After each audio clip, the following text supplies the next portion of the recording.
என்ன பார்க்க வேண்டியா மாவு இந்த சிலம்பரசு செத்துட்டானே இப்போ டமாட்டடிக்கு மாவு அம்மா மஞ்சள் எங்கள் தேவே தேவே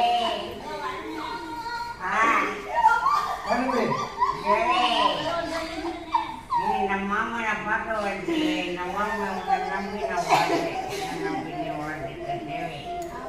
தேவே யாரு காதலை தேவே நீங்கள நான் செத்துடுவேன்னு சொன்னேன் அப்படி வாழ்ந்த வாழ்க்கை நிம்மதியில் கதையில் போயிடுச்சு